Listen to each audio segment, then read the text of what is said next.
Petite présentation. Donc moi je m'appelle Régis Leganec, je suis le dirigeant d'une agence qui s'appelle IPCIB, qui est une agence spécialisée dans l'information et la protection du cyberespace. Vous pouvez me retrouver sur Twitter et donc en gros aujourd'hui je vais parler des premiers gestes à adopter en cas de cyberattaque. Donc on va parler de Digital First Responder, de Digital First Aid, du SAMU du numérique, un peu pour voir comment réagir et essayer à nouveau de limiter au maximum les impacts. Donc le but ici c'est de savoir en gros quoi faire et savoir dans quel ordre le faire, donc afin de s'organiser et mettre en œuvre les premiers gestes suite à un cyberincident. Et puis, peut-être pour introduire, on va revenir sur les attaques, les différentes familles un petit peu pour bien comprendre d'où ça sort tout ça et comment ça nous arrive. Donc en gros, il existe trois familles d'attaques, hein, les attaques directes, les attaques indirectes et les attaques de proximité. Les attaques directes sont des attaques qui vont directement attaquer le système, qu'il soit logiciel ou matériel. Donc une des connues, une des plus répandues, une des répandues, c'est l'attaque brute force ou force brute, qui en gros essaye d'ouvrir une porte, d'ouvrir une serrure, de trouver le mot de passe afin d'accéder à un compte, à un profil par exemple. SQL XSS, ce sont des attaques plutôt sur le code. Man in the middle, c'est une attaque de l'homme du milieu qui permet d'intercepter une communication pour pouvoir éventuellement récupérer les infos, les détourner, rejouer, etc. Les attaques indirectes sont des attaques qui vont attaquer la personne qui se trouve derrière l'ordinateur. Donc en gros, c'est des attaques souvent liées à l'ingénierie sociale, où en effet, le phishing, la fraude dite du président, qui est une fraude financière, bancaire, avec un faux virement, et puis tout ce qui concerne les faux virus, les faux supports, les fausses mises à jour.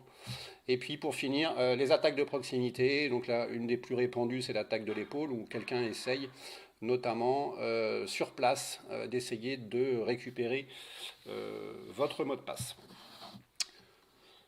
Voilà, donc la plateforme, pour répondre peut-être à la question, c'est une des plateformes qui s'appelle NetScout, qui en gros permet de voir un petit peu à nouveau les attaques. Ce qui est intéressant dans celle-là, sur la petite horloge tout en haut, à côté de la date, vous avez la possibilité de revenir sur certains événements, certaines attaques massives, pour voir un petit peu la puissance et la force de ce qui peut se passer dans le cyberespace. J'ai essayé de vous faire une copie d'écran qui représente notamment une attaque importante, mais vous pouvez en voir encore des plus massives. Alors justement, en parlant de plus massives, il existe en gros, pour bien comprendre également pourquoi vous vous faites attaquer, parce que ça c'est une des questions qui se posent souvent, c'est les deux types d'attaques. Il va y avoir des attaques dites de masse, qui sont en gros les plus larges possibles.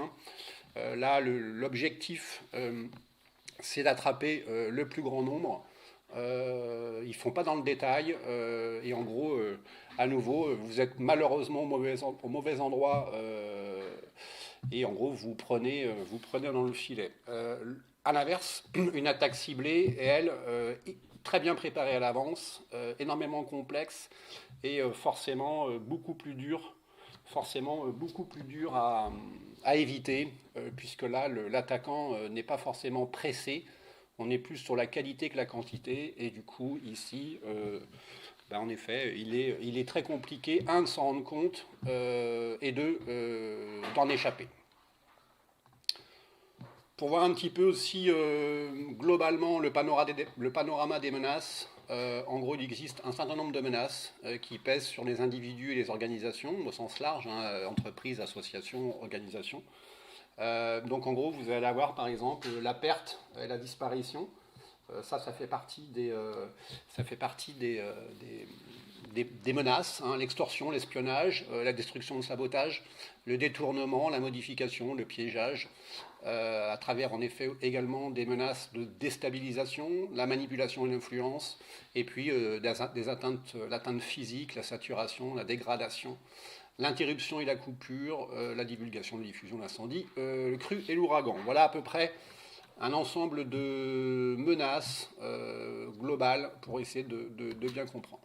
Les vecteurs de menaces, donc ce sont ceux qui instancient la menace, donc qui sont les acteurs derrière toutes ces fraudes. Donc ça peut être les concurrents, les États, les services d'espionnage, les activistes. Les plus connus, on va retrouver les Anonymous. Ça peut être un collaborateur, un stagiaire, un fournisseur, etc. Donc un certain nombre de vecteurs qui peuvent instancier la menace. Juste pour info, la maladie, l'électricité, la rivière, le feu, le vent sont aussi des vecteurs. Donc aujourd'hui, en effet, on est tous soumis à une menace de pandémie globale. Et en effet, dans le space, on va retrouver, vous allez voir, des similitudes. En dehors du mot virus, on va retrouver des similitudes avec les réactions d'aujourd'hui par rapport à cette menace exceptionnelle. Donc les préjudices et les impacts, donc on va voir l'atteinte à l'image de la personne et de sa dignité avec la perte éventuellement d'un emploi, l'atteinte à l'image de l'entreprise, la perte de commandes, de clientèle, tout ce qui va concerner la concurrence déloyale et parasitaire, la perte financière et économique, et puis les atteintes aussi psychologiques sur les collaborateurs, puisque dans certains cas, sur des attaques où tous les documents disparaissent, plus rien ne fonctionne, ça peut être compliqué, et puis en effet, parfois, des préjudices et des impacts sur l'aspect juridique et pénal.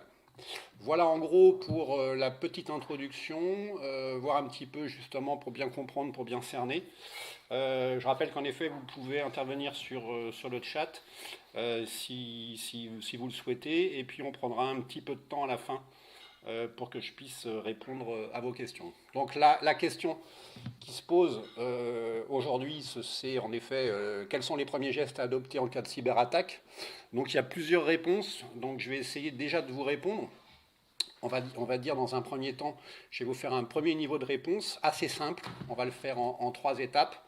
Et puis après, on verra en gros comment on peut détecter une attaque. Donc, quels sont les signes un petit peu avant-coureurs pour voir en gros qu'en ce moment on subit une attaque.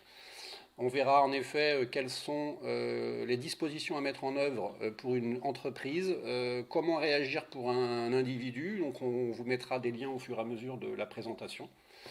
Et puis à nouveau, si vous avez des questions, on verra aussi comment récupérer ces comptes. Parfois ces comptes piratés de Facebook, Twitter, Google, pour voir un petit peu justement aussi comment réagir à ce niveau-là. Donc la première réponse que je vais pouvoir vous faire, c'est en 3 étapes. La première, c'est de garder son calme et en gros de tout déconnecter. J'ai bien dit déconnecter, en revanche, il est conseillé de garder l'ordinateur allumé et de ne pas tenter de le redémarrer puisque dans certains cas, notamment sur des investigations, je vais en reparler juste après, il est nécessaire de garder des preuves. Donc en gros, on déconnecte le câble Ethernet, le Wi-Fi, la 4G, le Bluetooth. En gros,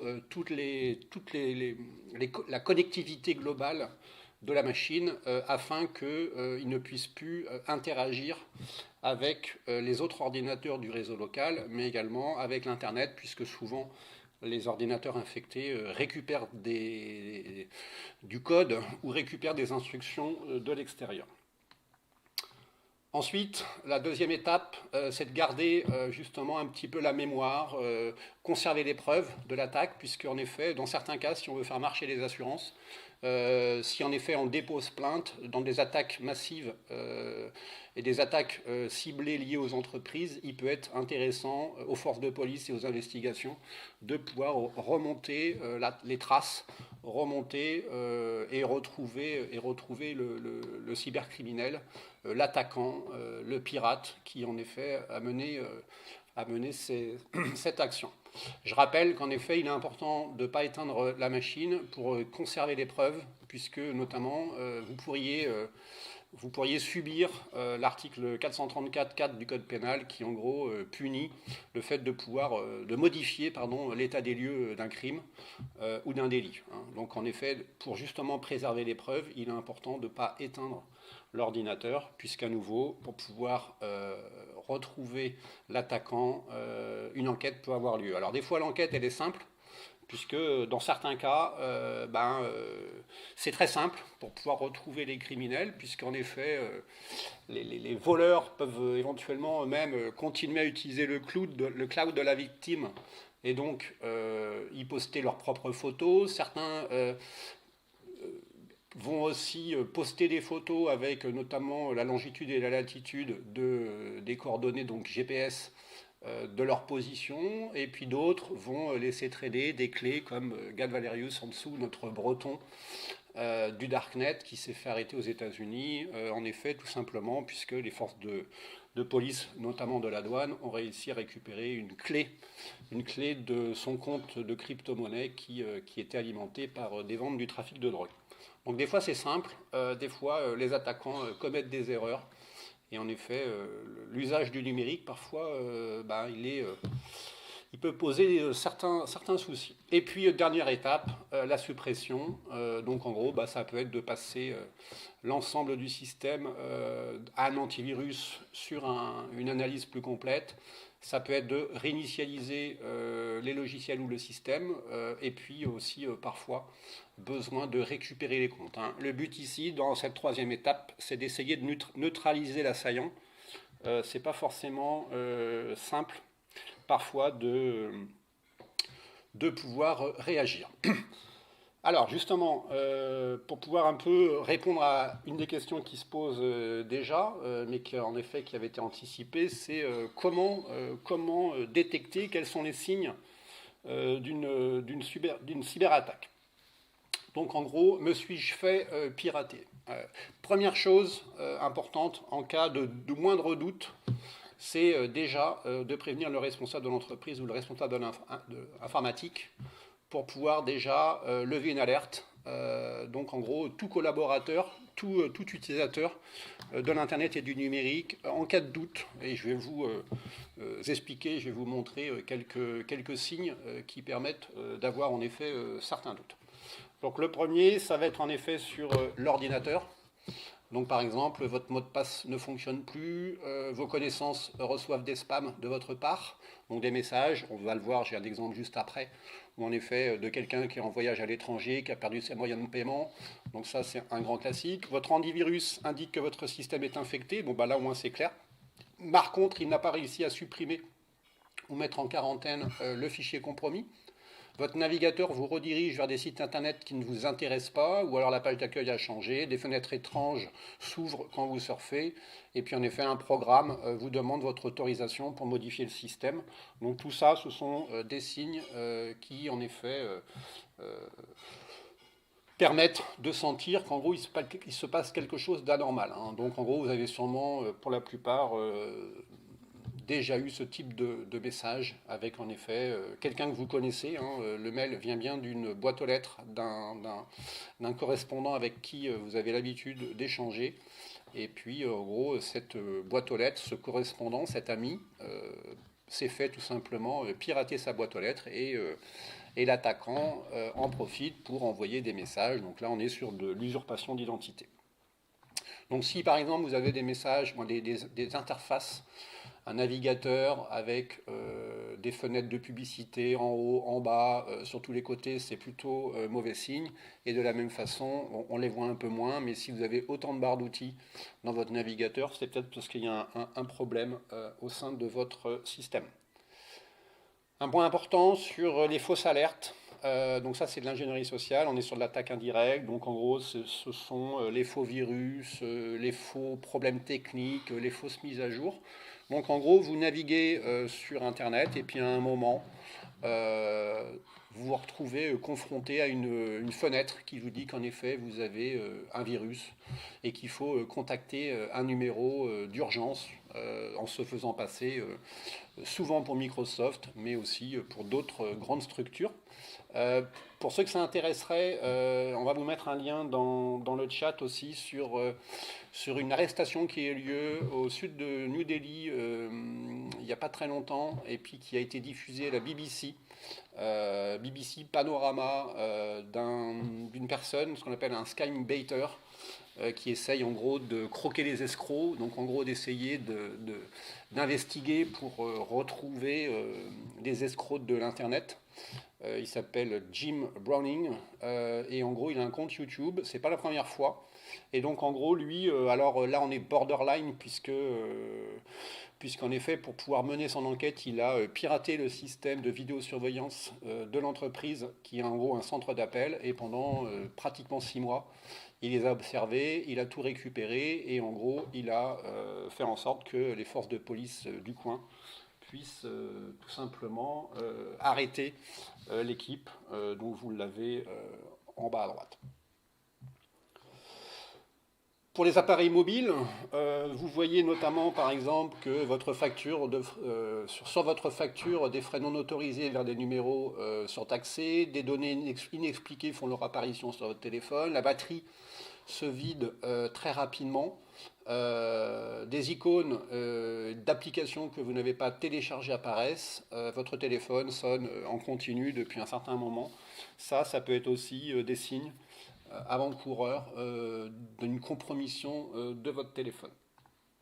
Sur le site web, donc on va avoir par exemple la page d'accueil qui a été modifiée, des fichiers suspects sont stockés dans des répertoires au fin fond du site web, un morceau de code a été rajouté dans une des pages web, une régie publicitaire ouvre parfois, votre régie publicitaire ouvre parfois des fenêtres malveillantes, donc là en effet ça c'est un classique également, ce sont en gros tout simplement les régies publicitaires légitimes qui se font pirater, donc l'éditeur de ces solutions qui se fait pirater, et du coup la diffusion se fait sur énormément de sites où de temps en temps il y a une publicité qui va se lancer, une publicité malveillante.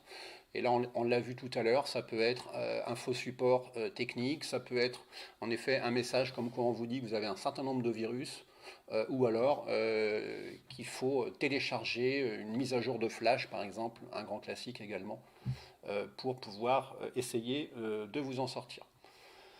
Une page de votre site peut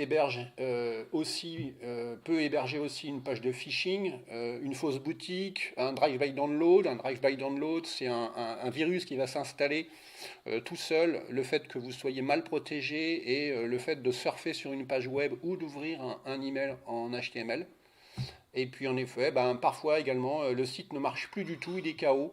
Et là, vous êtes victime d'une attaque de saturation. Donc ça, c'est un exemple de site défacé. Donc là, clairement, c'est une des attaques qui se voit le plus. C'est justement l'état d'esprit de l'attaquant, c'est de provoquer un peu le chaos, c'est de travailler sur les aspects psychologiques. Ici, vous avez un exemple aussi de code.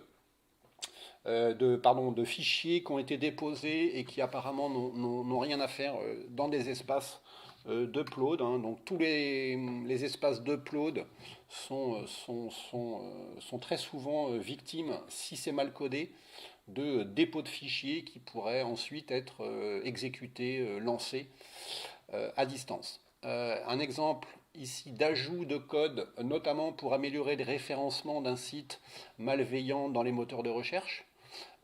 Donc là en gros c'est un exemple où en gros visuellement ça ne se voit pas. Par contre en effet il y a 2 lignes de code qui ont été rajoutées vers un site de jeux de voitures pour enfants et qui permet à ce site de remonter dans les résultats du fait d'un netlinking important. Ici un exemple d'un site, d'une fausse boutique Longchamp planquée au fin fond d'une URL pour à nouveau pouvoir perdurer le plus longtemps sans que le propriétaire s'en aperçoive et éventuellement de profiter du PageRank du site et du nom de domaine pour pouvoir apparaître assez rapidement dans les moteurs de recherche. Je vous parlais tout à l'heure d'un site qui est KO. Donc là, en gros, c'est une attaque souvent par déni de service. Donc là, c'est un peu compliqué si vous n'avez pas un prestataire qui va permettre de gérer ce trafic important en temps réel. Je sais que chez OVH, ils ont en effet ce qu'on appelle des VAC, qui sont des systèmes qui permettent de mettre hors de portée tout le trafic un petit peu malveillant. Et sachez qu'il existe des solutions, notamment Anonymous en utilise des comme celle-là, qui sont en gros des canons et qui permettent de saturer un site web pour le rendre indisponible. Il existe même des solutions. Ça s'appelle du Cream as a Services. Donc là, on est en mode locatif. Et en gros, on peut lancer des attaques. Donc ça, ce sont des choses qui se trouvent dans le Darknet. Voilà. Sur les réseaux sociaux, vous allez avoir en effet des contenus qui vont être publiés en votre nom. Votre mot de passe, par exemple, ne fonctionne plus, donc on verra à la fin comment essayer de reprendre la main sur un compte sur les réseaux sociaux dont vous n'avez plus l'accès via le mot de passe. Et puis, vos données personnelles ont fuité. Je vais vous mettre également un lien sur un site pour voir si en effet vos données ont fuité sur un site dans lequel vous avez enregistré des informations. Donc des contenus sont publiés en votre nom, c'est ce qui est arrivé notamment à travers à beaucoup de comptes Twitter il y a quelque temps, à travers notamment une application qui s'appelle The Counter, Twitter Counter, qui en gros est une application énormément utilisée à une époque. Donc en gros, c'est une application qu'on vient connecter en permettant, en donnant des droits et des privilèges. Et en gros, cet éditeur qui en effet avait proposé cette petite extension et qui permettait d'avoir des statistiques un petit peu sur qui vous suit, qui est parti, etc. Tout simplement s'est fait compromettre. Et donc du coup, massivement, plusieurs millions de comptes Twitter se sont vus publier sur leur fil des messages de ce type. Voilà, et comme les privilèges et les droits, on vient de le voir à l'instant, qu'en gros, l'application avait suffisamment de droits, et notamment ceux de mettre à jour votre profil, ce qui peut paraître assez aberrant, mais c'est comme ça, en gros, des comptes ont été, les bandeaux d'images, etc., ont été modifiés dans certains cas.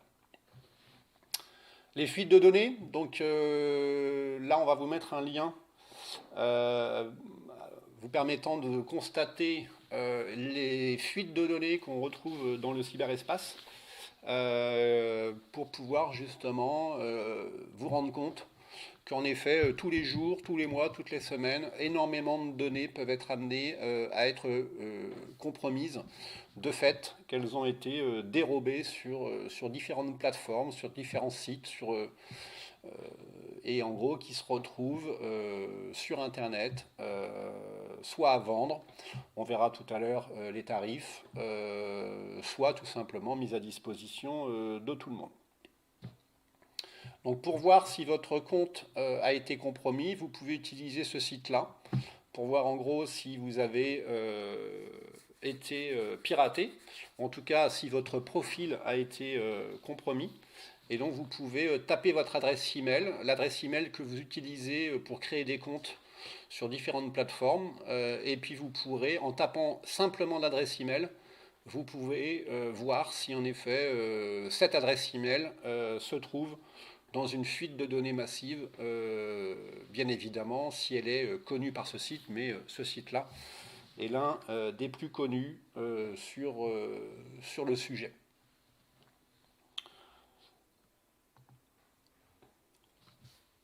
On vous mettra normalement les liens sur le chat. Ensuite, et de façon, et pour finir, en gros, si des comptes que vous n'avez pas créés sont présents, si par exemple des programmes s'installent tout seuls, si votre ordinateur ou vos applications mobiles plantent sans arrêt, si votre ordinateur est devenu très lent et chauffe, donc ça c'est un signe, notamment s'il est devenu très lent, c'est un des signes où en effet il peut être utilisé par ce qu'on appelle un botnet. Donc un botnet, on parle aussi de machines vampires, de machines vampirisées. Donc en gros, ce sont des ordinateurs qui sont utilisés par l'attaquant pour faire autre chose. Donc en gros, elles sont utilisées à votre insu. Le classique Le classique, c'est le minage de Bitcoin. Donc en gros, votre ordinateur est tout simplement utilisé pour miner de la crypto-monnaie et puis la récompense qui est attribuée aux mineurs va bien évidemment être envoyée à l'attaquant, mais par contre, c'est vous qui payerez l'électricité et l'ordinateur. Donc ça, ce sont comme souvent des attaques qui ne se voient pas. Il va falloir être attentif, il va falloir faire en sorte en effet de détecter des comportements bizarres. Et comme c'est le chat et la souris, c'est loin d'être facile.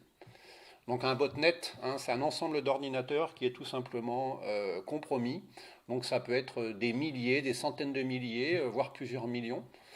Donc en gros, ce sont des machines qui sont aux ordres du pirate. Hein. Le principe est simple, l'attaquant, pour attaquer sa victime, va passer par des ordinateurs zombies pour pouvoir lancer des attaques. Ça peut être des attaques par déni de service pour saturer un site web.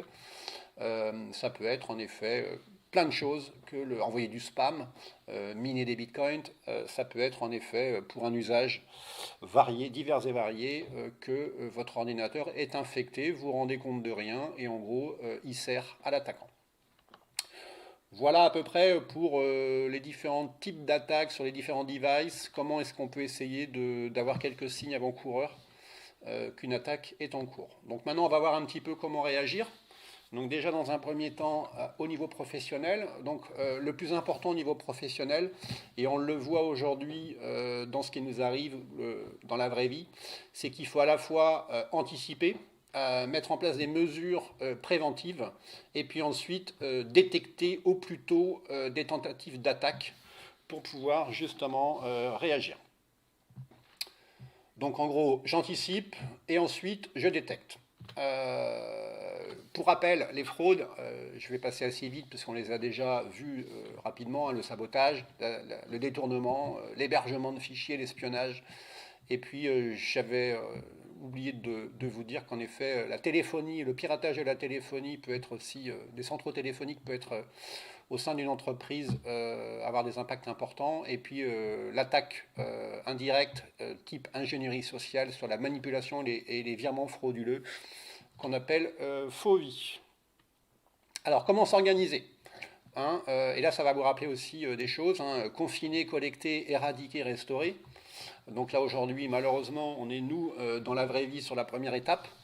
Dans le cyberespace, comment s'organiser, voici quelques éléments qui vont répondre. Donc déconnecter les machines infectées pour éviter que l'infection se propage. Donc en gros, c'est tout simplement d'isoler les machines infectées. Dans le cadre d'une entreprise, il peut être intéressant de mettre en place une cellule de crise cyber pour pouvoir justement travailler sur la réponse. Lister et estimer les préjudices, comprendre l'attaque, depuis combien de temps, par où les gens sont rentrés, donc ça c'est une vraie difficulté. Porter plainte auprès des autorités, que ce soit les forces de police ou l'assurance, faire une déclaration, si bien évidemment vous avez pris une assurance cyber, ce qui est assez peu le cas. Changer tous les comptes, tous les mots de passe, créer des images, donc en gros une copie des disques durs, des systèmes infectés pour que justement il puisse y avoir des investigations, mais que vous attendiez pas à la fin de l'investigation pour reprendre la main sur la machine. Alors attention, ça se fait avec précaution, surtout s'il y a une suite judiciaire. Reconstruire le système informatique ensuite pour pouvoir redémarrer. Et puis, pendant la reconstruction, utiliser plutôt des emails hors du système pour être sûr qu'en effet, lors de la reconstruction, s'il y avait une compromission qui est encore dans le système, que les communications, les échanges ne soient pas interceptés et compromis, parce que là, vous allez finir par tourner en rond. Et puis une fois que vous avez tout reconstruit, vous avez tout restauré, que vous avez éradiqué, que vous avez suffisamment collecté, mis de côté des informations, notamment des données compromises pour enquête, l'idéal c'est d'essayer de ne pas se faire avoir une deuxième fois. C'est sûrement que vous aviez dû louper quelque chose. Et donc le 10e élément, c'est de mettre en place de nouvelles mesures de sécurité afin d'être sûr d'éviter, en tout cas de tendre vers le fait d'éviter de se faire avoir une deuxième fois. Quelques points clés d'un plan de crise cyber. Donc en gros, afin d'avoir une vision d'ensemble, il est important de répondre à différentes questions. Quelles sont les données qui ont été affectées? Comment est-ce arrivé? Les systèmes sont-ils désormais sécurisés? Est-ce qu'en gros, là, cette fois-ci, c'est bon? La situation peut-elle se reproduire? Donc il peut être intéressant de comprendre à l'attaque pour éviter qu'elle se reproduise et puis qu'on puisse mettre en œuvre des barrières, des protections, des mesures de sécurité qui éviteront que ça se reproduise une seconde fois. Quelles sont les obligations légales et réglementaires en vigueur? Donc ça, c'est des points importants, notamment pour certaines entreprises. Et en ce moment, on en entend aussi parler, ce qu'on appelle des opérateurs d'importance vitale, hein, des OIV. Ce sont en gros des structures privées et publiques qui doivent continuer à fonctionner pour le fonctionnement même de la nation, de l'État. Donc ces entreprises-là, quand elles se font attaquer, bien évidemment, il y a des obligations légales et il y a une réglementation particulière. Ils ont en gros des devoirs sur la mise en place des règles. Comment restaurer la confiance dans l'entreprise et chez mes clients. Donc là, en effet, c'est important en termes de communication de pouvoir répondre à tout ça. En termes d'anticipation, il peut être important d'avoir un plan de continuité d'activité, mais également un plan de reprise d'activité, ce qu'on appelle un PRA. En gros, qui est un document qui a été anticipé avant l'attaque et qui permet de savoir à l'entreprise, par anticipation, quelles sont en gros les démarches à entreprendre pour reconstruire et remettre en route un système informatique en cas de sinistre important. Donc, en cas de sinistre important, justement, ce qui est important dans une entreprise, c'est de mobiliser tout le monde, et en gros, tout le monde doit être sur le pont, hein. Donc, en gros, une fois qu'on s'est organisé, idéalement plutôt en amont, au moment de l'attaque, il faut que toutes les personnes métiers stratégiques de l'entreprise puissent se concentrer sur leur rôle à jouer. Donc les managers pour identifier les ressources à protéger, les RH pour répondre aux interrogations des collaborateurs, les services juridiques pour évaluer notamment les suites judiciaires, et puis la communication importante en termes de communication de crise, ou si notamment l'information de l'attaque a fuité, et notamment auprès des services de presse. Pour pouvoir comprendre, il faut pouvoir se poser et essayer de noter, de comprendre, de retracer les derniers événements pour savoir en gros et identifier quels sont les vecteurs d'infection. Est-ce que c'est un email que j'ai ouvert? Est-ce que j'ai inséré une clé USB dans mon système? Est-ce que j'ai navigué sur un site et quelle est l'URL? Donc en gros, il est important d'identifier le vecteur qui a permis la compromission de la machine.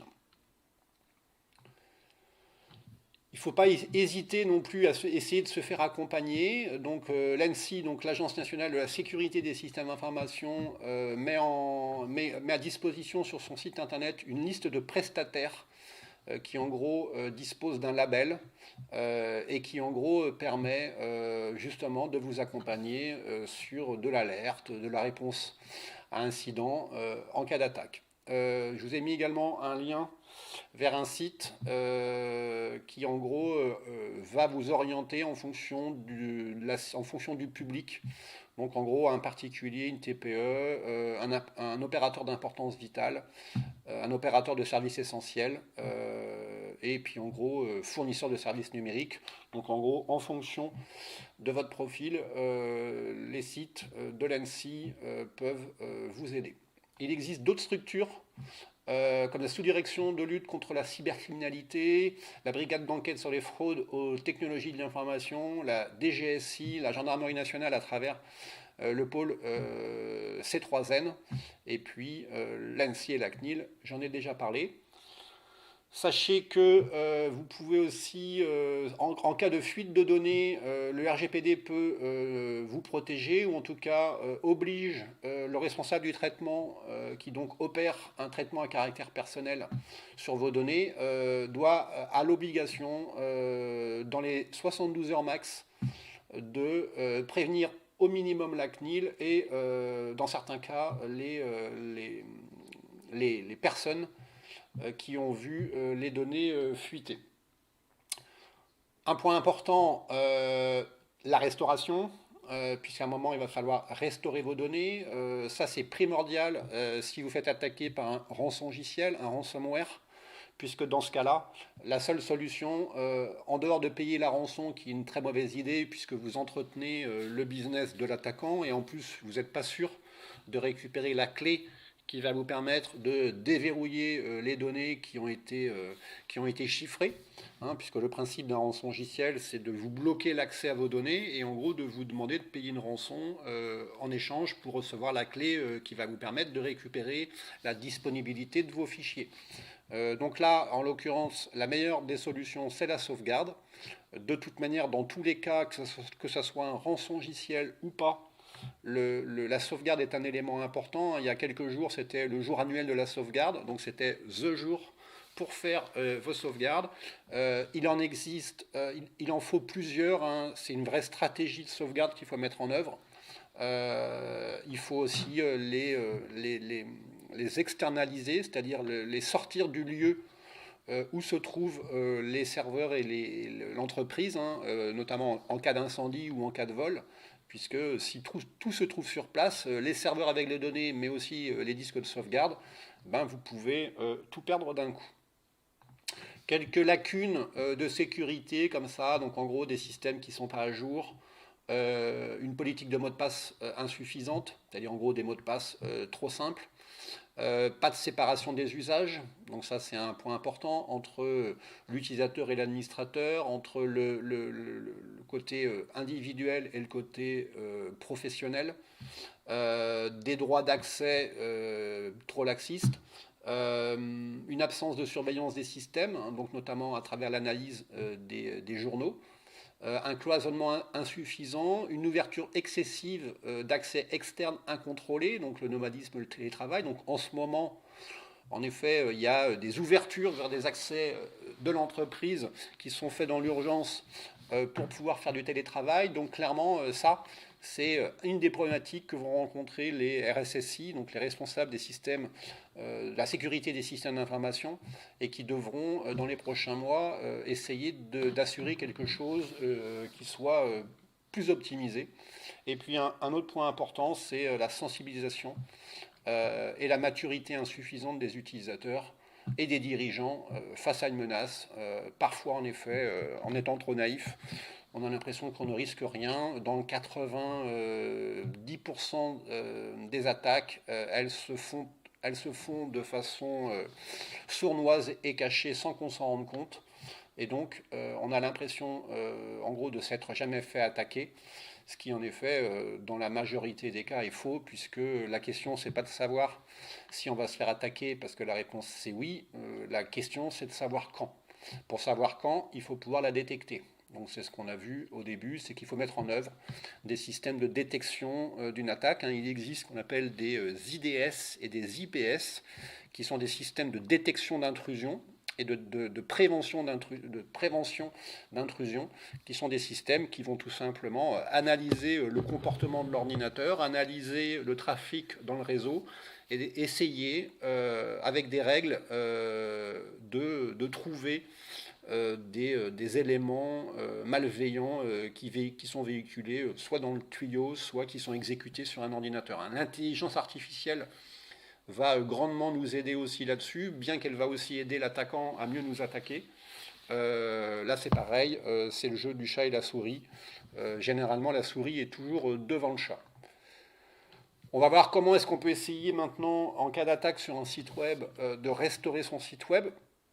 Donc déjà, il va falloir essayer de reprendre la main, ce qui est loin d'être facile. Dans certains cas, il va falloir réinstaller la plateforme, avec en gros une version par défaut, un mot de passe plus fort. Il existe sur Android, il existe des antivirus qui fonctionnent sur téléphone. Ouais. Alors, tout dépend un peu de votre usage, tout dépend un peu du niveau de risque et des éléments qui sont disponibles sur votre téléphone. Tout dépend de vos moyens. Tout dépend si vous êtes parano, un peu, beaucoup, passionnément. Mais en effet, il existe des solutions pour pouvoir protéger les téléphones. Un peu moins sur iOS, mais sur Android, il existe des solutions. Ouais. Donc en gros, reprendre la main et changer tous les mots de passe concernant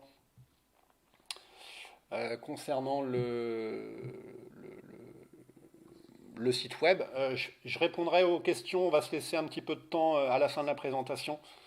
Mais en effet, il y a des très bonnes questions. Et on va essayer de répondre à tout ça, à toutes vos interrogations avec plaisir. Ensuite, appliquer des mises à jour, notamment sur le CMS, sur la plateforme de gestion de contenu et les extensions. Donc c'est important d'être hyper à jour.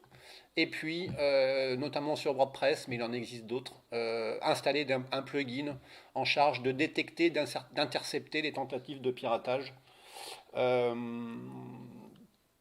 Donc en gros, il est nécessaire aujourd'hui d'installer des solutions comme Sucuri ou WordFence, mais il y en a d'autres, qui en gros vont vous permettre de détecter des comportements suspects, de durcir un petit peu certaines zones, un peu de durcir le code, d'essayer de faire en sorte que sur des attaques classiques, ça soit plus difficile pour l'attaquant. Le but, c'est de le décourager pour faire en sorte qu'il aille voir ailleurs. Ensuite, une fois que vous avez réinstallé tout ça, réinjecter une sauvegarde. Bien évidemment, pour injecter votre dernière sauvegarde, il faut qu'elle puisse exister.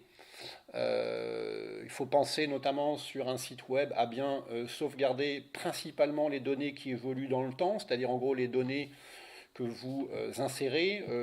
La plateforme en elle-même, c'est-à-dire WordPress, si je reprends cet exemple, vous la trouverez facilement en téléchargement dans sa dernière version.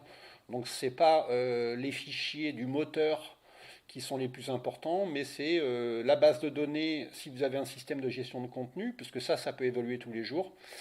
C'est le dossier upload dans lequel tous les documents, images, PDF et autres que vous avez déposés et qui sont en liaison avec vos contenus. Donc ça, ce sont des éléments qui sont hyper importants à sauvegarder régulièrement. Donc en gros, il existe un certain nombre de fichiers à sauvegarder pour être sûr de pouvoir tout restaurer. Et puis, une fois que vous avez fait tout ça, rien ne vaut de refaire le point sur la sécurité du serveur et de la plateforme, de voir avec votre hébergeur quelles sont les mesures un petit peu de protection, quelles sont en gros ces méthodes pour faire en sorte, notamment sur des mises à jour, des solutions de mise à jour, comment en gros ils pratiquent une mise en sécurité, une protection suffisante dans le temps. À quelle fréquence, ça c'est des choses qui peuvent être intéressantes à noter. Pareil pour les sauvegardes, comment l'hébergeur fonctionne-t-il au niveau des sauvegardes, comment vous allez pouvoir les récupérer et les remettre en œuvre. Ça c'est des questions qui peuvent être intéressantes à se poser avant d'avoir un problème et d'être dans le feu. Et puis il existe un petit fichier, un peu comme le robot.txt. Le robot.txt, c'est un fichier qui va vous permettre notamment, et qui est lié au référencement du site internet, donc en gros à l'intention des moteurs de recherche. Et bien ici, le security.txt fait un objectif différent, c'est tout simplement de donner un contact et une procédure aux gens qui éventuellement trouveraient un problème sur votre site internet et comment vous prévenir, puisque beaucoup de hackers éthiques, donc là c'est plutôt les gentils, les hackers éthiques, beaucoup de spécialistes, d'experts en informatique peuvent être amenés à trouver des vulnérabilités, à trouver des failles dans les sites web et rencontrent une difficulté importante pour notamment contacter le propriétaire du site en toute confidentialité, bien évidemment. Donc ça en gros c'est un fichier qui va permettre de donner des instructions, de donner des informations pour pouvoir justement essayer de régler le problème. Alors, comment réagir maintenant à titre individuel? Donc, on va retrouver un petit peu les différentes fraudes vues au tout début. Donc, le vol la destruction de données personnelles. En l'occurrence, ici, on est plutôt sur du vol, des machines vampirisées, de l'espionnage, notamment la webcam, usurpation, désinformation, chantage, humiliation, cyberharcèlement. Voici en gros les différentes menaces, les fraudes qui pèsent sur un individu.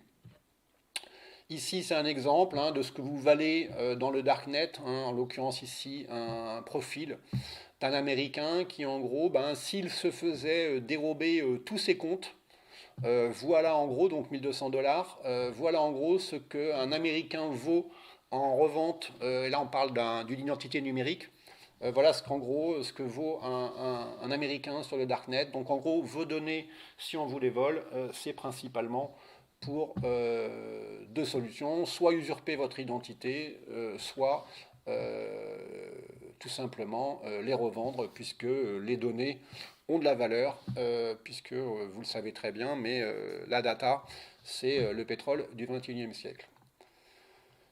Quelques gestes à titre individuel pour essayer de retrouver l'usage et la confiance dans ces comptes, dans ces outils. Donc en gros, déconnecter la machine affectée du réseau, donc on y revient. Essayer de comprendre le vecteur d'attaque, comment, porter plainte auprès des autorités, police, assurance, déconnecter les applications.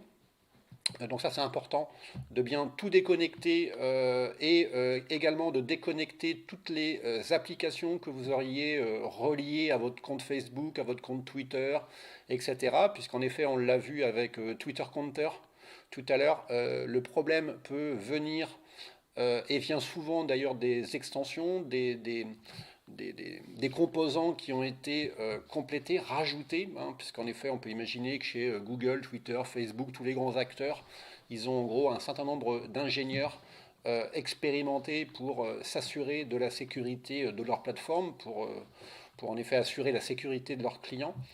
Par contre, des plus petites entreprises peuvent en effet avoir certaines difficultés. Sauvegarder vos documents si ce n'est pas déjà fait, reformater la machine si besoin, j'y reviendrai, installer un antivirus, un firewall. Les firewalls aujourd'hui sont activés ou en tout cas font partie des systèmes d'exploitation. Bien évidemment, il ne faut jamais le désactiver, c'est comme un antivirus. Si un logiciel, lors de l'installation, vous demande de désinstaller ou de désactiver le firewall et l'antivirus, ce n'est pas forcément un bon signe. Il faut être bien sûr de maîtriser ce que vous faites. Et puis, télécharger à la source et réinstaller les programmes. J'insiste bien sur télécharger à la source. Assurez-vous que vous êtes bien sur le vrai site, sur celui de l'éditeur. Beaucoup de faux sites sont présents pour essayer de vous faire télécharger un programme qui n'est pas celui de l'éditeur, celui du fabricant, mais en gros une version déformée, une version altérée. Et puis, une fois que vous avez fait tout ça, que vous avez réinstallé vos programmes, vous pouvez recopier vos documents sur une machine saine. Et puis, enfin, et ça c'est le meilleur pour la fin, souriez et respirez. Ça y est, vous avez passé le moment le plus désagréable. Un site, je ne l'ai pas mis, mais c'est nomoreransom.org.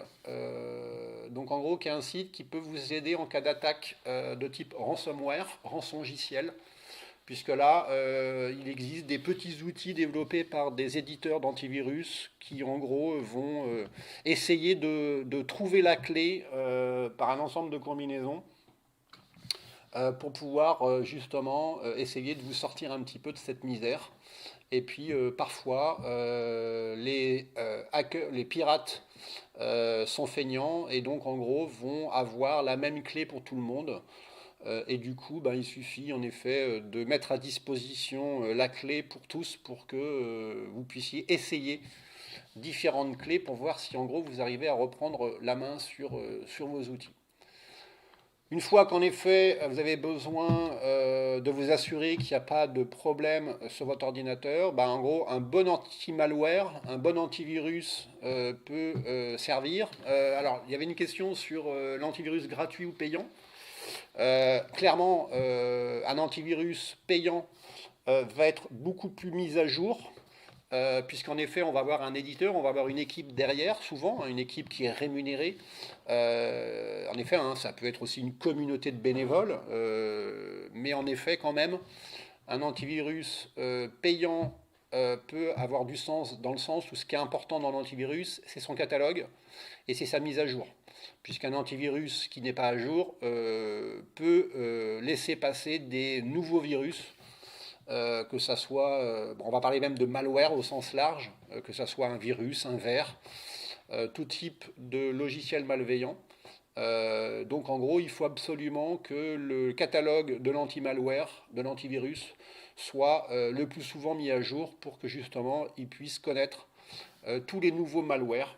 Si ce n'est pas le cas, il va pouvoir les laisser passer. Si vous avez un doute, vous pouvez utiliser un outil qui est très sympa et énormément utilisé dans la cyber, notamment pour aller voir un peu les empreintes des malwares, c'est Virus Total, qui a été racheté par Google, je crois, en 2011, qui est en gros un outil en ligne qui vous permet d'uploader un document pour pouvoir tout simplement s'assurer à travers le scan dans une soixantaine d'antivirus du marché de vérifier en effet si parmi tous ces antivirus, si le fichier que vous avez déposé intègre un logiciel malveillant. Attention quand même, tout document que vous envoyez dans Virus Total va être partagé par la communauté, donc n'y mettez pas un document confidentiel. Pas besoin d'installer deux antivirus différents, puisque déjà un antivirus, ça demande beaucoup de ressources. Donc un seul normalement suffit, ça ne sert à rien de les cumuler. À nouveau, hein, un antivirus, ça prend énormément de ressources. Donc heureusement que les ordinateurs modernes sont puissants, puisque une fois que vous installez un antivirus, parfois vous ne pouvez plus bosser, tellement le logiciel, l'antivirus va consommer. Donc en effet, évitez, sachez que sur Windows 10, il y a un antivirus qui est intégré dans l'OS, qui est plutôt pas trop mal. Donc en gros, vous n'êtes pas obligé, si vous avez Windows 10, de trop en rajouter. Essayez de trouver le bon équilibre, hein. C'est beaucoup aussi de bonnes pratiques, hein, qu'on appelle l'hygiène numérique. Évitez d'installer n'importe quoi, évitez d'aller n'importe où. Cliquez pas trop rapidement. Il y a plein de bonnes pratiques pour faire en sorte d'éviter les compromissions, d'éviter les malwares. L'antivirus, c'est une des mesures, mais c'est pas la seule, hein. Le comportement est quelque chose d'important. Si vous avez besoin aussi d'un petit utilitaire, une trousse à outils qui peut tenir sur une clé USB avec justement des outils qui vont vous permettre de formater, de scanner, de réparer, vous allez avoir en effet Medicat, qui est un ensemble de petits utilitaires qui tient sur une clé USB. La clé USB est une clé bootable, ce qu'on appelle une clé live, qui permet de démarrer l'ordinateur sur une clé USB. Si le système est compromis, ça peut vous servir. Désolé, il y a un problème dans l'image, hein, c'est un utilitaire pour le dépannage informatique qui est disponible sur Internet avec un ensemble de petits outils. Et puis parfois, vous n'allez pas avoir le choix. Il va falloir, pour être sûr de bien tout nettoyer, il va falloir réinitialiser la machine, réinitialiser le disque dur. On parle de formatage. Plutôt un formatage de bas niveau qui est un formatage physique. Et là, vous êtes sûr que si sur le boot du disque dur, le virus est installé, ce qui peut arriver, vous pouvez vous assurer en effet que tout est réinitialisé. Alors bien évidemment, avant de formater son disque dur, on s'assure de savoir le faire. On s'assure que tous les documents importants, on les a sauvegardés sur un disque externe. Et bien évidemment, on fait attention de le faire en toute connaissance de cause, comme le mentionne Alexandre très bien. On ne fait pas n'importe quoi. Voilà, et puis pour les particuliers, il existe un site qui s'appelle cybermalveillance.gouv. En gros, si vous êtes victime d'un acte de malveillance dans le cyberespace, vous pouvez vous rendre sur cybermalveillance.gouv. Vous allez pouvoir aussi trouver des prestataires pour vous aider, des prestataires locaux. Donc ça, c'est important, puisque pour des particuliers, pour des petites structures, c'est bien d'avoir des gens localement, avec en effet un kit de sensibilisation aussi pour des petites entreprises qui voudraient sensibiliser, communiquer. Voilà, on va finir par un dernier point qui est en effet récupérer son compte. Donc en gros, la première chose, j'en ai déjà parlé, c'est de retirer toutes les autorisations des applications que vous avez pu ajouter à vos comptes, en l'occurrence ici Twitter, mais c'est valable pour Facebook, hein, donc les jeux, les petits composants pour savoir qui me suit, qui vient de partir, etc. En gros, les add-ons qui permettent de rajouter un petit peu de fonctionnalité sur vos profils peuvent être compromis. Donc la première des choses à faire, c'est en gros de tout déconnecter pour être sûr qu'en gros le problème ne vient pas d'une extension, d'un prestataire externe.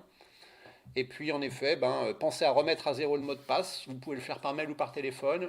On va vous donner des liens sur Twitter. Et puis de la même façon, sur Facebook, il existe des solutions pour pouvoir récupérer son compte en cas de piratage.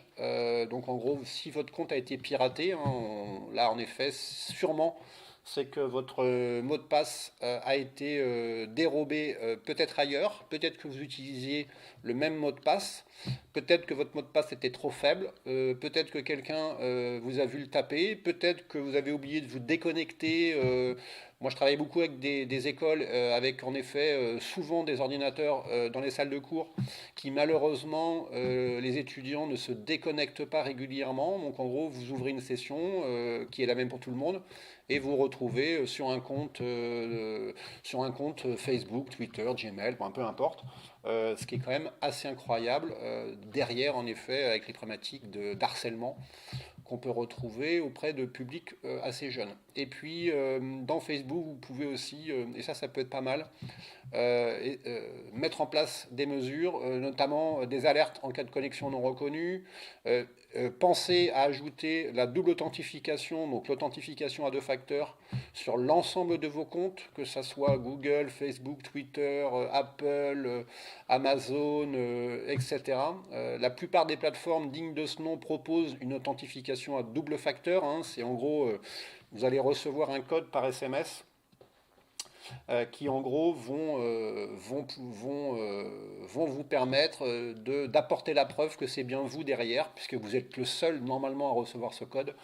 Et donc, ouais, donc on l'a vu, Timothée, elle est dans le fil du chat. En effet, c'est un lien pour voir si le compte a fuité. Et puis en effet, choisir entre 3 et 5 amis à contacter si vous ne pouvez plus accéder à votre compte, donc vos meilleurs amis, votre famille, ça peut être intéressant en anticipation de pouvoir citer entre 3 et 5 personnes faisant partie de vos réseaux pour pouvoir vous aider à retrouver l'accès à votre compte. Voilà, donc en gros, pour la partie authentification double facteur, il peut y avoir plusieurs solutions. Hein. Ça peut être en effet un texto que vous recevez sur votre portable. Ça peut être une clé de sécurité qui en effet doit être intégrée dans un port USB. Ça peut être des codes qui sont générés avec une application. Vous avez en effet Authenticator, qui est une application développée par Google qui permet en gros de mettre à disposition de façon synchronisée des codes éphémères qui vont tout simplement permettre l'authentification forte, c'est-à-dire d'apporter la preuve par plusieurs facteurs que c'est bien vous. Et puis un autre lien ici pour récupérer votre compte Google. De la même façon, ici, un autre lien pour pouvoir récupérer. Ou si vous avez des difficultés, sachez que toutes les grandes plateformes, même les plus petites, mettent en place des outils de communication, des outils de contact qui vous permettent, en cas de compromission d'un compte, d'essayer de retrouver l'usage et la confiance qu'il y a derrière pour pouvoir continuer à utiliser les outils du numérique. Et puis pour finir, un site où vous allez avoir pareil des solutions, des outils, des méthodes pour pouvoir justement dans le digital essayer d'apporter les premiers secours pour pouvoir répondre à un incident. Voilà, j'ai fini, on est à peu près à l'heure. Désolé pour les petits problèmes techniques au début de micro. Je suis content que ça ait été résolu assez vite. Et puis, ben, écoutez, on peut rester encore un peu ensemble. Je vais essayer de répondre à des questions si vous en avez. J'en ai vu défiler. J'ai pas pu répondre et regarder tout en même temps. Donc, si vous avez posé des questions auxquelles j'ai pas répondu, écoutez, je vous propose de les reformuler dans le chat. Et puis, je vais me faire un plaisir d'y répondre si vous avez encore quelques minutes. Je vous remercie en tout cas pour avoir passé cette heure ensemble. En effet, ça passe vite, je confirme. Voilà, vous pouvez, si le sujet vous intéresse, hein, je fais pas mal d'interventions et aujourd'hui en distanciel sur différentes plateformes. Donc n'hésitez pas à aller chercher sur Twitter Régis Le Gallec ou IPCIB. IP comme information et protection, un peu comme l'adresse, CIB comme cyber. Et puis sur LinkedIn, j'annonce régulièrement des interventions comme ça sur le cyberespace et essayer un petit peu d'acculturer les gens. Merci, merci à vous. Je reste encore un petit peu pour en effet essayer de répondre à vos questions. Alors, quelques antivirus recommandez-vous? Très bonne question, sans faire de la publicité pour l'un ou pour l'autre. À nouveau, l'antivirus de Windows est plutôt pas mal. Moi, j'ai utilisé pendant longtemps Kaspersky à titre professionnel pour mon entreprise et à titre individuel. Voilà quelques pistes. Après, il y a des solutions comme Norton Antivirus, mais qui sont assez lourdes. Avast est assez efficace, d'après ce qu'on m'a dit. Moi, je ne connais pas très bien, mais c'est juste une plaie à désinstaller. Donc en gros voilà. Après, je pense que sur Internet, vous allez pouvoir trouver des blogs, des sites en effet qui comparent un petit peu les antivirus. Y a-t-il un risque de piratage avec l'app Zoom? Je crois que le problème c'est plus la problématique de vie privée, de données personnelles que de piratage, puisqu'en gros dans la notion de piratage, en tout cas moi c'est ce que j'essaye de défendre, il y a trois grands pans, les utilisateurs, les systèmes et les données. Donc clairement, apparemment d'après ce que j'ai vu pour l'instant, Zoom est plutôt considéré pas très respectueux de la vie privée de données personnelles. Merci pour vos remarques. Mon antivirus me dit régulièrement qu'il bloque un programme et essaye de joindre un site. C'est grave, docteur. Alors Audrey, si tu as un bon antivirus, s'il est à jour et s'il te dit ça, c'est sûrement que c'est vrai. Donc en gros, il faudrait que tu désactives ce programme si tu arrives à le retrouver. Puisqu'en effet, hein, souvent les attaques sur des postes se font dans un premier temps avec une petite charge. C'est-à-dire en gros un petit bout de script qui est assez light pour faire en sorte qu'en gros il arrive à passer la ligne de défense, c'est-à-dire arrive à passer l'antivirus et le firewall. Et une fois qu'il a passé la ligne de défense, il va télécharger une charge plus importante et plus complète sur Internet avec en gros un flux de communication classique, genre en HTTP ou en HTTPS ou en gros sur un port qui est habituellement ouvert. Et donc, en gros, il va se régénérer, il va se compléter avec, en effet, une charge plus importante. Alors, Avast, en effet, hein, attention, je suis d'accord sur les données. Et à nouveau, une vraie plaie, si vous voulez le désinstaller, il a tendance à prendre beaucoup de place et à ne pas vouloir disparaître, surtout dans les versions qui sont offertes pendant quelques semaines gratuitement. Et qu'il faudra ensuite payer. Ça, c'est un peu le problème qu'on va rencontrer sur des ordinateurs achetés dans des grandes surfaces, par exemple, avec lesquels elles ont des partenariats sur des éditeurs de solutions. Quand on entend souvent dire qu'un serveur est tombé, qu'est-ce que ça signifie? C'est qu'en gros, il ne répond plus, souvent. Souvent, c'est dû à une attaque massive, donc une attaque par déni de service, donc en gros, une attaque de saturation. Et en effet, quand le serveur est tombé, c'est qu'en gros, il est plus capable de répondre, hein. Le serveur, comme son nom l'indique, il est là pour servir. Et en gros, s'il est plus capable de servir, il est à terre. Et souvent, il est à terre suite en effet à une attaque de saturation. L'IDS, on le trouve comment par rapport à un antivirus, par exemple? On le trouve comment? C'est-à-dire à quel endroit il se situe, l'IDS, ou comment tu le trouves je comprends pas si tu peux reformuler un site, une app peut savoir si... Non, il n'existe pas de solution miracle, à part en effet l'antivirus, pour savoir si en effet son iPhone est hacké. À part les signes avant-coureurs, qu'on a vus aujourd'hui, à nouveau, hein, l'objectif de l'attaquant, dans la majeure partie des cas, c'est de faire en sorte que vous ne vous en rendiez compte de rien. Voilà, je vais y arriver. Donc en gros, c'est très difficile de le détecter.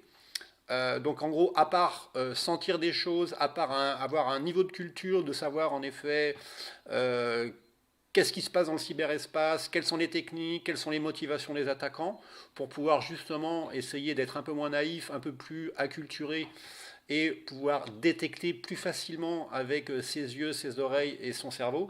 Il n'y a pas beaucoup de solutions miracles. Antivirus pour mobile, moi je sais que sur Android, à l'époque où j'avais la licence Kaspersky, il existait une version pour téléphone et notamment pour Android. Oui, Jitsi en effet est une solution de visio open source qui est plutôt respectueuse de la vie privée et en effet qui peut être intéressant en remplacement de Skype ou d'autres solutions. Les versions gratuites des antivirus que vous avez listées sont bonnes aussi. La présentation sera faite le mois prochain car j'ai dû prendre un milieu de route. Où trouver un IDS? Alors, il existe des solutions gratuites en logiciel libre, en open source, que vous pouvez trouver. Ce sont des solutions qui sont parfois assez complexes à mettre en œuvre, puisque en effet, ça peut intégrer des sondes que vous allez devoir mettre dans les équipements réseau ou des agents installés sur les ordinateurs. La plupart des IDS et des IPS sont quand même des solutions professionnelles et payantes. Donc en gros, vous allez pouvoir, en regardant un petit peu sur sur votre moteur de recherche favori, vous allez pouvoir en gros essayer de trouver une solution à hauteur de vos moyens et en fonction de vos objectifs. Si vous voulez à nouveau, à travers soit Twitter, soit LinkedIn, je vous propose si vous avez d'autres questions, si vous voulez que je vous envoie des liens un peu plus personnalisés, je pourrais, une fois que la présentation, que ce live sera fini, je pourrais essayer de vous donner un peu de billes, et notamment, pourquoi pas, des slides que j'ai en ma possession à travers des cours.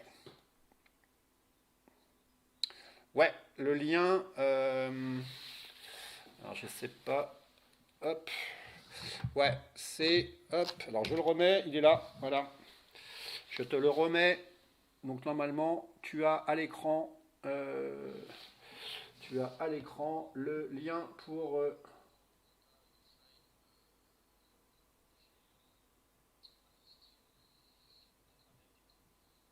alors application de messagerie, visioconférence, une des plus respectueuses de la vie privée Signal. En tout cas, c'est un des outils de communication qui permet d'assurer la confidentialité. Et en gros, dans la cyber, en effet, hein, il y a 3 piliers importants,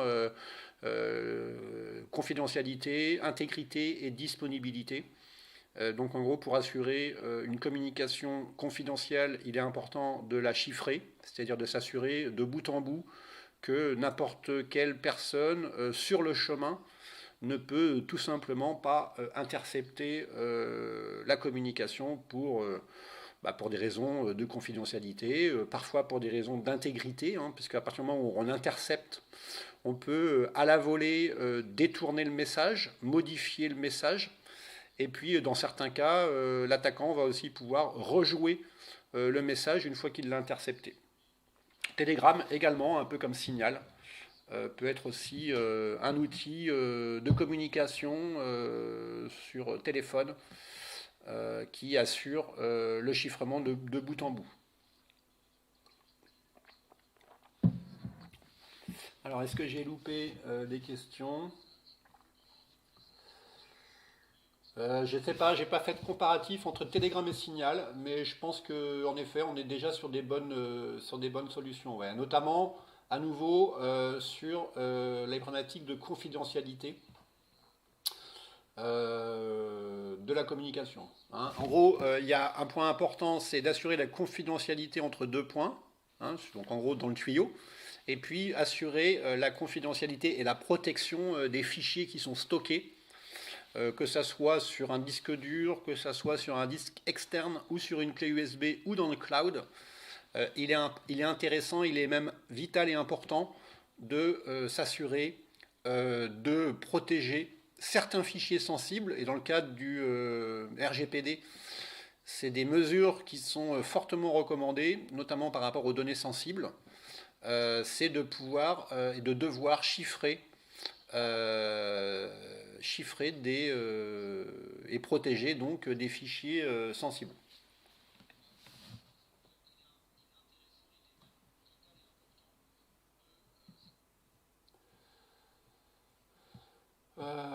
Toc toc toc. Super, bah merci pour ceux qui nous quittent. Je vous remercie beaucoup aussi. J'espère que vous avez appris des choses. On pourra voir en effet pour essayer, si ça vous intéresse, de renouveler l'opération au même endroit, courant avril. Faut que je vois si en effet il y a des créneaux. Ça sera un plaisir. Si vous avez encore des questions, il n'y a pas de souci, on a encore quelques minutes. Et merci à ceux qui partent. À bientôt pour gérer les sessions. Alors, quand vous êtes dans un cybercafé, même si aujourd'hui c'est beaucoup moins un usage et une habitude qu'il y a quelques années, en gros, il est important de lancer un onglet en navigation privée. C'est ce que je recommande notamment aux étudiants dans les classes avec des ordinateurs partagés. C'est tout simplement de lancer, sur n'importe quel navigateur maintenant vous pouvez le faire, c'est de lancer un onglet en mode navigation privée. La navigation privée ne va pas empêcher le tracking, etc. Mais en gros va tout simplement assurer un petit peu comme dans un SaaS,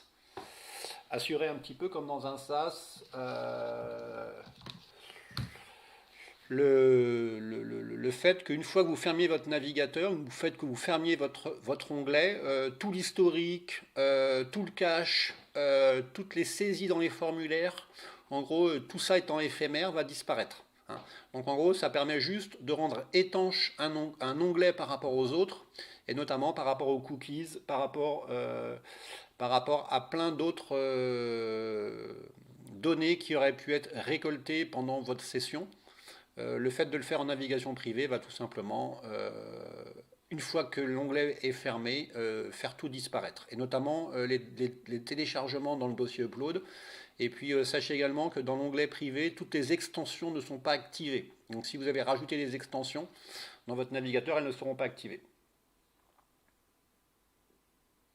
Alors oui, Ali, on n'en a pas trop parlé, mais en effet, la norme ISO 27001, etc., peut être une très bonne solution, mais déjà réservée à des structures un petit peu plus importantes.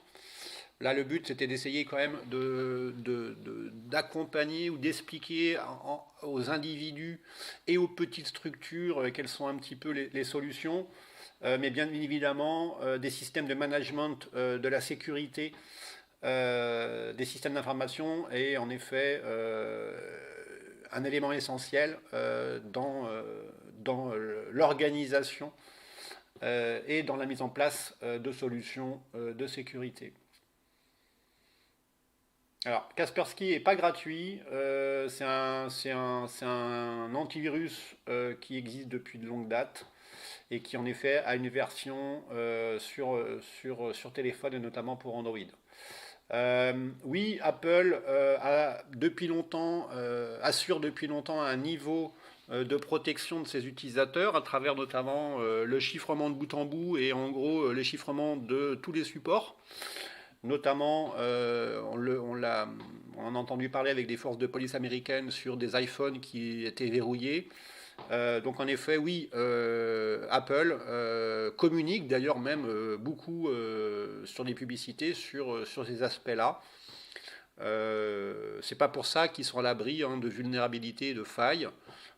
Comme tout le monde, il n'y a pas de secret.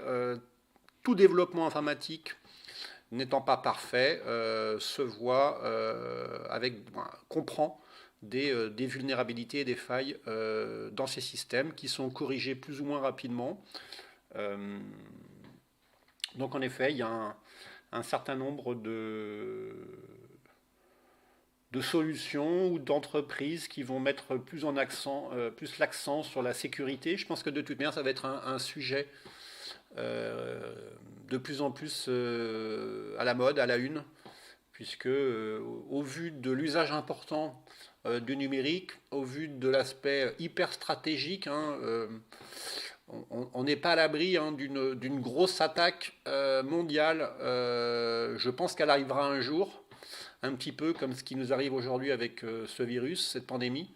Je pense qu'un jour on aura une attaque massive dans le cyberespace qui va avoir des impacts assez forts au vu de ce qu'on connaît en ce moment et de ce qu'on va connaître dans les prochaines semaines, mois et années.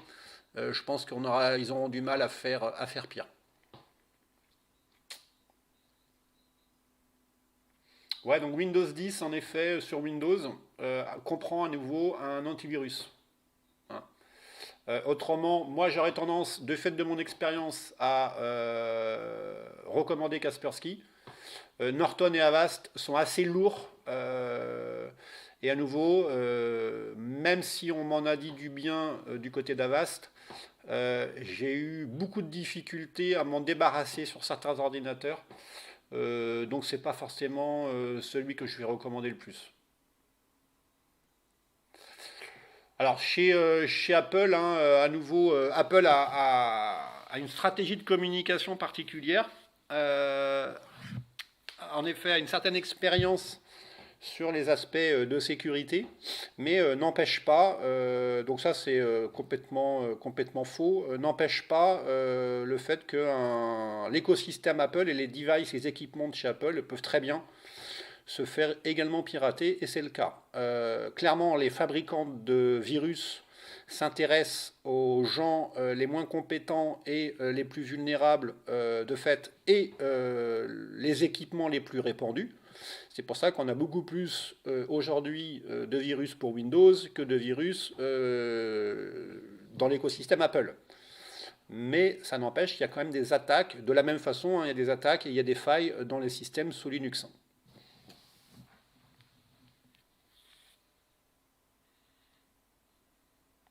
Alors peut-être qu'il existe un utilitaire. Moi j'utilise tout simplement la fonction désinstaller dans Avast. Alors si en plus maintenant il faut un autre produit pour pouvoir désinstaller un programme, là ça commence à se compliquer. Moi j'essaye de tendre vers des solutions simples. Donc s'il faut un outil pour désinstaller un autre logiciel, j'aurais tendance à dire que autant pas l'installer.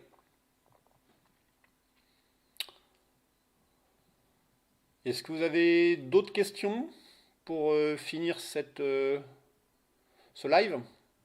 Ou est-ce qu'on a déjà répondu, je pense, à pas mal de choses? Écoutez, si vous n'avez pas d'autres questions, à nouveau, si vous en avez par la suite, vous me retrouverez sur les réseaux sociaux. Et puis, on essaiera en effet de reproduire cet événement pour ceux que ça intéresse, sur un autre sujet, bien évidemment.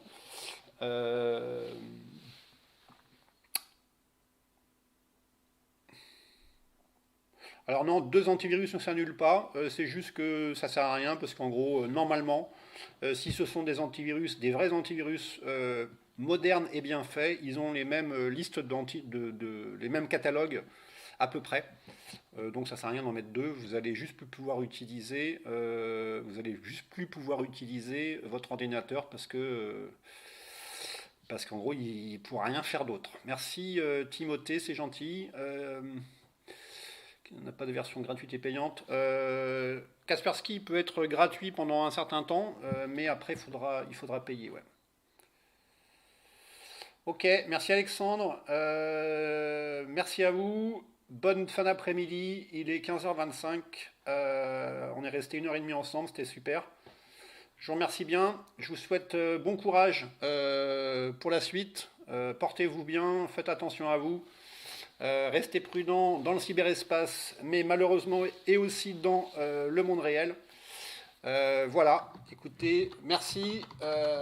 À une prochaine. Et je vais couper donc ce live. Très bien. Merci, au revoir.